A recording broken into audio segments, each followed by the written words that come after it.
자, 오늘 역사서 23번째 이야기입니다. 제목은 이러합니다. 왜 가지고 나면 마음이 바뀌는데? 괄호하고 암논과 다말 이야기예요. 11장에서 다윗과 밧세바 이야기였잖아요. 이 이야기랑 굉장히 비슷합니다. 본문은 사무엘하 13장이에요. 근데 역대상하, 그러니까 역대상 같은 경우는 다윗에 대해서 굉장히 좋게 평가를 하고 있습니다. 그러니까 다윗에게 일어난 부정적인 일을 거의 기술하지 않아요. 이거는 다윗을 좋게 평가하는 것이기도 하고, 또 이제 분량상 역사에서 가장 중요한 사건만 기록하고 넘어가는 거예요. 그런 형식을 역대상하는 취하고 있습니다. 근데 사무엘상하는 단순히 역사를 기술하는 걸 넘어서 어떤 한 사람에 대해서 평가를 내리게 하고 있어요. 우리에게 한 사람의 인생의 행적에 대해서 평가를 내리게 하고 있습니다. 역대상 같은 경우는 밧세바 이야기를 한 번 기술하고 넘어가요. 그러나 지금 사무엘상하는요, 2장에 걸쳐서 지금 이야기를 11장과 12장에 걸쳐서 하고 있고, 사실 13장도 이게 다윗과 밧세바 이야기의 연장선이에요. 지금 아버지에게서 일어난 일이 아들에게서도 지금 일어나고 있는 상황입니다. 자, 본문을 보면 이렇습니다. 그 후에 이 일이 있으니라. 여기서 지금 그 후는 12장에 있는 그 다윗과 밧세바의 사건이 있고 나서 꽤 지난 후를 가리키는 것입니다. 그래서 그 후에 지금 이거는 지금 스캔들이죠. 이 사건을 지금 이어서 이야기하고 있는 거예요. 다윗의 아들 압살롬에게 아름다운 누이가 있으니, 여기서 누이는 여동생이죠. 아름다운 여동생이 있었는데 그 여동생의 이름은 다말이라. 다윗의 다른 아들 암논이 그를 사랑하나 그 다말은 처녀이므로 어찌할 수 없는 줄 알고 암논이 그의 누이 다말 때문에 울화로 말미암아 병이 되니라 라고 말하고 있어요. 지금 사건의 배경이 이렇게 되는데, 다윗의 아들 중에 암논과 압살롬이 있습니다. 그럼 이 암논은 누구냐? 미갈에 이은 둘째 아내인 아히노암의 아들입니다. 아히노암이라는 여자가 두 번째 아내예요. 아마도 두 번째 아내일 겁니다. 아마도. 셋째일 수도 있는데 아마 두 번째가 맞아 보여요. 그럼 첫째 아내는 누구죠? 미갈인데, 미갈과 다윗 사이에는 뭐가 없었어요? 자식이 없었다. 저번에 다윗이 춤추는 사건에 대해서 미갈이 이렇게 조소를 날리잖아요. 그래서 다윗의 개인적인 어떤 이유에서든 아니면 하나님이 막으신 것이든 그 둘 사이엔 자식이 없습니다. 그럼 이 아히노암의 아들인 암논은 다윗에게는 장자예요. 맏아들이죠. 맏아들이라는 거는 가장 많이 아빠랑 오랜 시간을 같이 있었고, 아빠에게 특히 많이 애정을 받아간 사람이겠죠. 또 아빠의 대표 같은 사람일 거예요, 암논은. 근데 이 암논이 다윗의 다른 자식인 이제 다말이라고 하는 딸을 사랑하게 된 거예요. 형제 사랑이 아니고 이제 남녀 간의 정분을 품게 됐다는 것이죠. 이게 지금 문제의 발단입니다. 자, 근데 그중 이 연정을 품게 되는데, 암논이 그의 누이 다말 때문에 여동생한테 연정을 품어가지고 울화로 말미암아 병이 됐다라고 하는데, 이게 이제 무슨 병이죠? 상사병이에요. 상사병. 상사병 걸렸다고 진짜 사랑일까? 여러분한테 반문할게요. 상사병이 걸렸다고 진짜 사랑일까? 아닙니다. 아닐 수 있어요. 진짜 사랑일 수도 있는데, 여기서 진짜 사랑이란 하나님이 주신 그 사랑을 말하는 거예요. 영원히 변치 않을 우리들의 사랑으로. 영원히 변치 않을 하나님의 주신 사랑이 아니고 상사병이라고 해도. 자, 그래서 이제 죽으려고 하니까 이 암논의 친구가 있는데 이름이 요나답입니다. 요나단 아닙니다. 이름 계속 헷갈려요. 친구가 있는데 이 요나답은 다윗의 형인데 시므아의 아들이래요. 얘는 나중에 다윗을 비방하는 시므이 아닙니다. 시므아예요. 이랑 아는 다른 사람이에요. 시므아의 아들이요. 심히 강교하다라고 말하고 있습니다. 여기서 강교하다라는 거는 지혜롭다라는 뜻이거든요, 원래는. 근데 지혜롭다라는 의미로도 쓰이고 부정적으로 사용되면 간교하다라고 쓰입니다. 요나답이 암논에게 이르되 왕자여, 당신은 어찌하여 얼굴이 이렇게 지금 파리하여 가느냐? 내게 말해주지 아니하겠느냐 하니, 암논이 말하되 내가 아후 압살롬의 누이 다말을 사랑함이라. 솔직히 이제 고백하는 거죠. 내가 내 여동생을 사랑한다. 요나답이 그에게 이르되 침상에 누워 병든 채 하다가 네 아버지가 너를 보러 오거든 너는 그에게 말하기를 원하건대 내 누이 다말이 와서 내게 떡을 먹이되 내가 보는 데서 떡을 차려 그녀의 손으로 떡을 먹여주게 하옵소서 하라 하니. 이게 지금 요나답이 이상한 꾀를 낸 거죠. 근데 지금 시므아의 아들이라고 얘기하고 있는데, 사실 성경은 여기다 해서 더 이상 얘기하지 않아요. 근데 다윗의 형제들은 하나님의 사람 다윗이 양을 치고 있을 때 다윗을 상당히 멸시했던 이제 기억이 있어요. 시므아는 여기서밖에 등장하지 않거든요. 근데 엘리압도 그렇지만 다윗을 보고는 네가 굉장히 교만하다. 네가 지금 전쟁 구경하러 왔냐라고 엘리압이 다윗한테 그렇게 말했단 말이에요. 근데 아마도 이러한 기류가 다윗의 나머지 형제들에게 있었지 않았나라는 이제 추측이 가능해요. 그리고 사무엘이 다윗의 형제들을 이렇게 지나가게 하는데 하나님께서 선택하지 않은 7명이에요. 하나님이 선택하지 않은 7명, 그다음에 하나님이 선택한 다윗. 그럼 아마도 이 요나답이라는 이 이름이 여호와는 고결하시다 뭐 이런 의미인데요. 근데 이름을 그렇게 지어주고선 사실은 말씀을 제대로 아들에게 가르치지 않은 것 같아요. 다윗의 형이. 그래서 지금 요나답이라는 사람이 꾀를 낸 게 뭐냐면은 한마디로 유인하는 꾀를 냈어요. 다말을 유인하는 꾀. 여기에는 다윗의 그 아들을 향한 다윗의 정까지 이용하는 게 계산이 되어 있어요. 네가 아픈 척하면 너네 아버지가 정이 많으니까 너를 보러 올 거다. 그때 아버지를 통해서 이렇게 꾀를 내라. 뭐 정직한 방법도 아니죠. 힘 있는 자, 아버지를 이용하는 방법이에요. 권력자를 이용하는 꾀를 냅니다. 그래서 암논이 그 말대로 누워 병든 채 하다가 왕이 와서 그를 볼 때에 암논이 왕께 아뢰되 원하건대 내 누이 여동생 다말이 와서 내가 보는 데서 과자 2개를 만들어 그의 손으로 내게 먹여주게 하옵소서 하니 다윗이 이 얘기를 들었을 때 뭐 2가지 정도 가능성이 있어요. 역시 성경은 평가하지 않아요. 다윗이 아이고 이제 내 딸인 다말의 과자는 정말 맛있긴 하지. 그것을 맛보면은 좀 기분이 좋아질 수도 있을 거야 라고 생각했을 수도 있고요. 아니면은 이 암논의 속마음을 꿰뚫어 봤을 가능성도 있어요. 혹은 연정을 품었을 수도 있다라고 생각할 수도 있는데 근데 다윗이 아마도 뭐 어떻게 뭐 할 수 없잖아요. 뭐 그냥 뭐 사춘기 때 이런 현상 중에 하나려니 하고는 하고 별 대수롭지 않게 넘어갔을 수도 있습니다. 근데 여기서 다윗이 이 청을 들어줍니다. 여기서부터 이제 또 뭔가 꼬여요. 그래서 다윗이 사람을 그녀의 집으로 보내서 다말에게 이르되 네 오라버니 암논의 집으로 가서 그를 위하여 음식을 차려라. 이상한 명령을 내리죠. 그래서 다말이 오라버니 암논의 집에 왔는데 그가 누웠더라. 다말이 밀가루를 가지고 반죽하여 그가 보는 데서 과자를 만들고 과자를 굽고 냄비를 가져다가 그 앞에 쏟아 놓아도 암논이 먹기를 거절해요. 이상하게. 암논이 이르되 모든 사람을 내게서 나가라 하니 다 그를 떠나 나가니라. 암논이 다말에게 이르되 음식물을 가지고 침실로 들어오라. 내가 네 손에서 먹으리라. 계속 이상해지고 있죠? 다말이 자기가 만든 과자를 가지고 침실에 들어가 그의 오라버니 암논에게 이르러 그에게 먹이러 가까이 갈 때 갑자기 암논이 그녀를 붙잡고 그녀에게 이르되 내 여동생아 나와 동침하자 하는지라. 되게 이상하게 되죠? 그러자 이제 이 다말이 그에게 대답하여 이르되 아니라 내 오라버니여 나를 욕되게 하지 마라. 이런 일은 이스라엘에게서 마땅히 행하지 못할 것이니 이 어리석은 일을 행하지 말라. 내가 이 수치를 지니고 어디를 가겠느냐.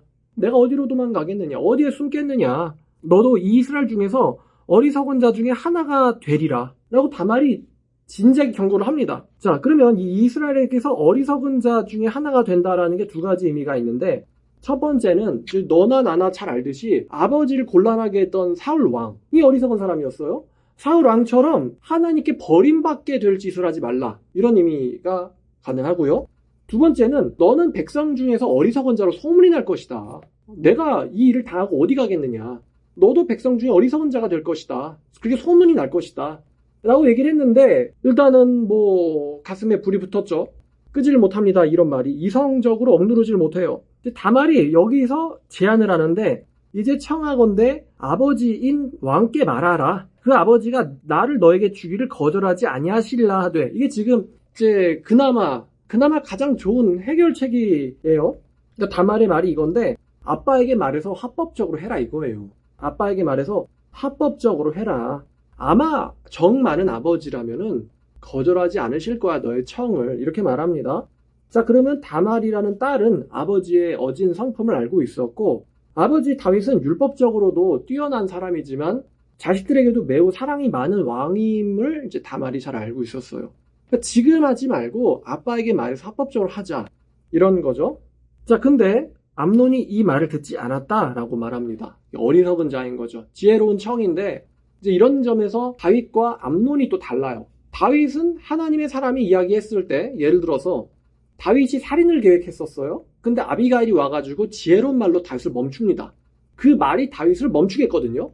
이렇게 지혜로운 대답을 딱 듣고 나서 하나님께서 친히 내 손에서 피를 흘리게 하는 걸 네가 금지시켰다.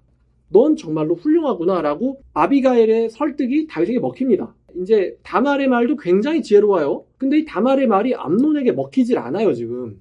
먹히지 않고 있어요. 그러니까 여기서 이제 이 암논이 자기 아빠랑은 다른 거죠. 그래서 이 다말보다 힘이 세므로 억지로 그녀와 동침하니라 라고 합니다. 지금 여기서 몇 가지 율법적인 문제가 일어나는데, 첫 번째는 이제 강간이죠, 이게. 가장 첫 번째, 강간. 근데 성경에 의하면 신명기 22장 25절 한번 봐보죠. 사실 십계명에도 있는 내용이긴 합니다만, 신명기 22장 25절. 자, 만일 남자가 어떤 약혼한 처녀를 들여서 만나서 강간하였으면 강간한 남자를 죽일 것이요 라고 말합니다. 그러니까 강간은 죽임을 당할지도 모르는 굉장히 한마디로 죄예요, 죄. 십계명에도 있잖아요. 제7계명에 간음하지 마라. 다시 말하면 강간하지 말라는 거예요. 그리고 이 강간 사건이 우리가 지금 역사서면서 사사기 20장에서 강간 사건 때문에 베냐민 지파가 완전 끝장날 뻔했거든요. 사사기 20장 6절 우리가 공부했었죠, 이거. 자, 20장 6절. 내가 내 첩의 시체를 거두어 쪼개서 이스라엘의 기업이 온 땅에 보냈나니 이거는 그들이 이스라엘 중에서 음행과 망령된 일을 행하였기 때문이라. 자, 그래서 지금 이 첩이 강간당하는 사건으로 베냐민 지파가 거의 끊어질 뻔했어요. 사실 이러한 시대에도, 사사 시대에도 야, 이거는 해서도 안 되는 일이라고들 알려져 있었습니다. 첫 번째가 강간은 성경에 의하면 금지되어 있고요. 자, 근데 이 암논이 멈추질 않는단 말이에요. 13장 15절. 그리하여 암논이 그녀를 심히 미워하니, 그리고 나서 암논이 그녀를 심히 미워하니 이제 미워하는 마음이 전에 사모했던 사랑했던 마음 사랑보다 더한지라 더 커진지라. 암논이 그녀에게 이르되 이제 일어나 가라 하니 다말이 그에게 이르되 옳지 아니하다. 네가 나를 쫓아보내는 이 큰 악은 아까 내게 행한 그 악보다 더하다 하되 암논이 그를 듣지 아니하고 그가 부리는 종을 불러 이르되 이 계집을, 이제 자기 여동생 다말이라고도 말하지 않아요. 이 계집을 내게서 이제 내보내고 문빗장을 지르라 하니, 그럼 뭐 할 수 있는 게 없죠. 쫓아낸 다음에 문빗장을 질러버리니까. 자, 암논의 하인이 그녀를 끌어내고 곧 문빗장을 지르니라. 다말이 채색 옷을 입었으나 출가하지 아니한 공주는 이런 옷으로 단장하는 법이라. 매우 비싼 옷이죠. 다말이 쟤를 자기의 머리에 덮어쓰고 그의 채색 옷을 찢고 손을 머리 위에 얹고 가서 크게 울부짖으니라 라고 합니다. 그 강간 후에 다말이 뭐라고 했냐면요. 다말이 나를 쫓아보내는 것은 아까 네가 나를 강간한 것보다 더 큰 악이다 라고 말합니다. 이게 뭐냐면요. 신명기 아까 읽었잖아요. 22장 28절을 보면은 강간 후에 어떤 책임에 대해서 법이 고지되어 있어요. 신명기 22장 28절. 만약에 남자가 약혼하지 아니한 처녀, 이제 여기서 이게 다말이 되죠. 처녀를 만나 그를 붙잡고 동침하는 중에 그 두 사람이 발견되면 그 동침한 남자, 한마디로 강간을 한 남자예요. 그 남자는 그 처녀의 아버지에게 은 50세겔을 주고 그 처녀를 아내로 삼을 것이며 그 사람은 그 처녀를 욕보였은즉 평생 동안 그녀를 버리지 못하리라. 이렇게 말하고 있습니다. 평생 동안 버리지 못한다.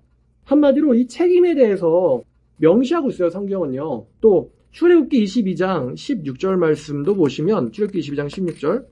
사람이 만약에 약혼하지 아니한 처녀를 꿰어 동침하였으면 납폐금을 주고 자기 아내로 삼을 것이요 라고 나와 있습니다. 꿰어내서 동침하였으면은 딱 지금 이 암논에 대한 이야기죠. 자, 그래서 버리지 못할, 책임져야 되는 아내가 돼야만 하는데 지금 본문으로 와서 이 지금 암논이 책임을 지질 않고 있죠. 책임을 지질 않고 있어요. 자기가 죄를 짓고는 이 죄에 대해서 책임조차를 지지 않고 있습니다.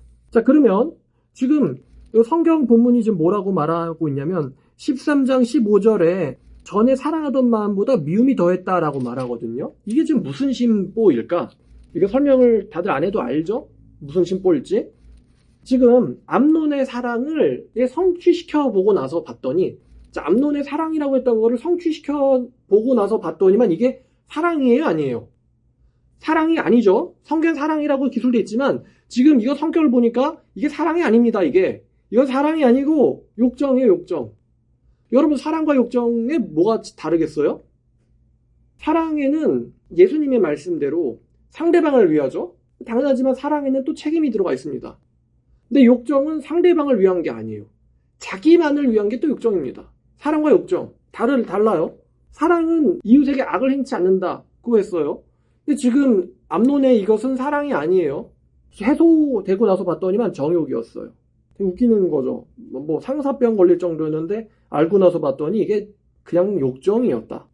게다가 욕정을 해소하고 나서는 이게 사랑이 아니니까, 사랑은 변하지 않아야 되는데 사랑은 변하지 않아야 되는데 욕정은 뭐합니까? 변하죠.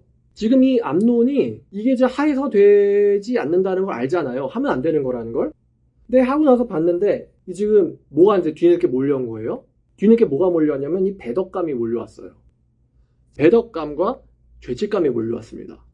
그러면 이게 좀 지혜롭다면, 뭐 지혜롭다면 이렇게 하지도 않았겠지만, 지혜롭다면 그래도 이제 다말이 암논한테 또 말한단 말이에요. 나를 내쫓지 마라. 이거는 네가 처음에 나에게 했던 것보다 더 악한 거야. 그러니까 너는 나를 책임져야 돼. 이게 일단은 인간의 의무이고, 인간이라면 의무이고, 개가 아니라면, 그리고 하나님 말씀에 의하면은 지금 다말이라는 이 여동생은 하나님 말씀을 잘 알고 있어요. 하나님의 말씀에 의하면 이거는 해서는 안 돼. 사랑을 아니고 사랑이고 아니고를 떠나서 해서는 안 돼. 근데 암논은 이 성경이 아니고요. 지금 이 배덕감이 죄악감이요. 자기가 어떻게 할 수 없으니까 지금 이 배덕감과 죄악감이 야기된 것에 대한 책임을 이 여자 탓을 하는 거예요. 다말 탓을. 정말 이건 정말 말도 안 되죠.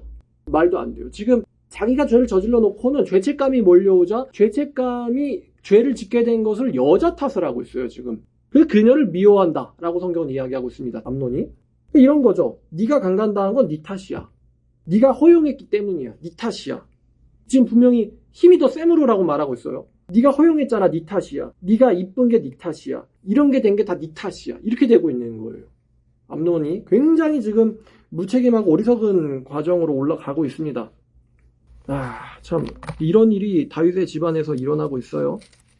자, 그래서 다음 말이 19절입니다. 재를 머리에 덮어쓰고 채색 옷을 찝고 손을 머리에 얹고는 가서 크게 울부짖으니라. 그의 오라버니 압살롬이 그녀에게 이르되 네 오라버니 암논이 너와 함께 있었느냐. 그러나 그는 네 오라버니니 누이야 지금은 잠잠히 있고 이것으로 말미암아 근심하지 말라 하니라. 그러니까 거기에 대해서 심각하게 생각하지 말고 소문내지도 말고 괴롭겠지만 그냥 미친 개한테 물린 셈 쳐.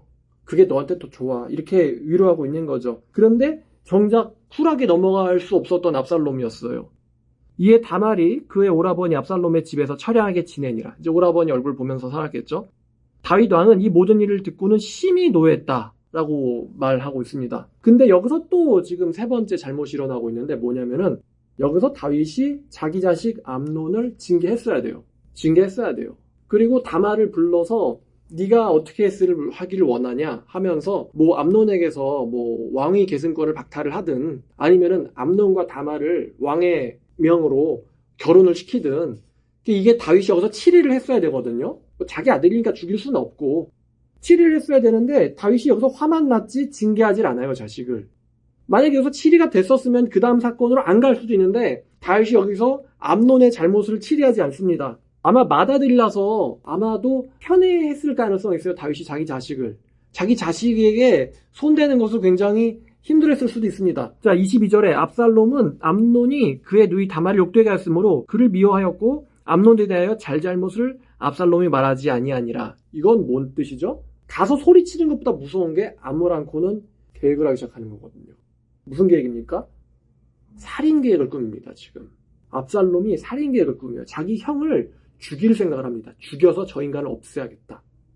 자, 만 2년이 지난 후에 에브라임 곁 발하솔에서 압살롬이 양털을 깎는 일이 있음에 압살롬이 왕의 모든 아들을 청하면서 압살롬이 왕에게 가서 말하되 이제 종에게 양털 깎는 일이 있사오니 청하건대 왕은 신하들을 데리시고 당신의 종과 함께 이제 가사이다. 이제 오세요 이거죠. 압살롬이요 양털을 깎으면서 잔치를 벌입니다. 그러면서 형제들을 청하면서 아빠도 초청을 해요. 만약에 압살롬이 암논을 형제들만 불렀더라면은 암논이 안 갔을 수도 있죠. 압살롬이 안색이 변했을 거니까요. 근데 아빠한테도 오라고 했어요. 그러니까 누가 보기에도 이거는 일반적인 잔치로 보여요. 오해를 피하기 위한. 게다가 왕에게도 가서 얘기하잖아요. 형제들한테는 왕도 가신다는데 이런 소문이 돌았을 수가 있습니다. 이거는 어디까지나 암논을 불러들이기 위한 계획이었어요. 압살롬은 아빠는 안 올 거라는 걸 알고 있었습니다. 자, 그러자 이제 왕이 이르되 아들아 우리가 다 갈 것 없다. 너에게 누를 끼칠까 하노라. 내가 가면은 호위대 가야 되지 신하들 가야 되지 다 가야 되잖아. 일이 커지잖아. 그러니까 나까지는 갈 것 없고 자 그래서 압살롬이 그에게 간청하였으나 그가 가지 아니하고 단지 압살롬에게 복을 비는지라. 압살롬이 이르되 그렇게 하지 아니하려거든 청하건대 내 형 암논이 우리와 함께 가게 하옵소서. 왕이 그에게 이르되 그가 너와 함께 갈 것이 무엇이냐. 여기서 뭔가 이상한 기류를 감지를 해요. 자, 압살롬이 간청하며 왕이 암논과 왕의 모든 아들을 그와 함께 보내니라.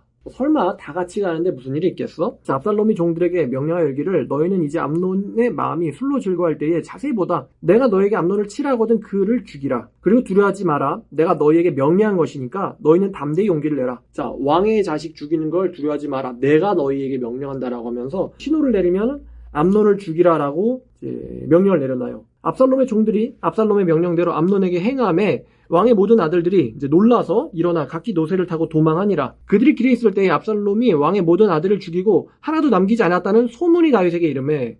그러니까 지금 소문이 뭔가 잘못해서 퍼졌죠. 왕이 곧 일어나서 자기의 옷을 찢고 땅에 드러눕고 그의 신하들도 다 옷을 찢고 모셔 선지라. 땅에 드러누웠대요. 당신의 아들들이 다 죽었대요 하니까 다윗이 옷을 찢고 놓은 땅에 막 드러누웠대요. 굉장히 표현이 풍부하죠. 땅에서 막 와 이러는 것 같은데. 그러자 이 간교한 요나답이 다시 나타나요. 다윗의 형 시므아의 아들 요나답이 아뢰어 이르되 내 주여 젊은 왕자들이 다 죽임을 당한 줄로 생각하지 마옵소서. 오직 암논만 죽었으리이다. 왜냐면 계획 이반자가 누구예요? 요나답이죠. 암논만 죽었으리이다. 그가 압살롬의 누이 다말을 욕되게 한 날부터 압살롬이 결심한 것이니이다. 그러한 즉 내 주 왕이여 왕자들이 다 죽은 줄로 생각하여 상심하지 마옵소서. 오직 암논만 죽었으리이다 하니라. 참 이렇게 간교해요. 자기 때문에 지금 일이 이렇게 됐는데 왕에게 가가지고 이 압살롬은 도망하니라.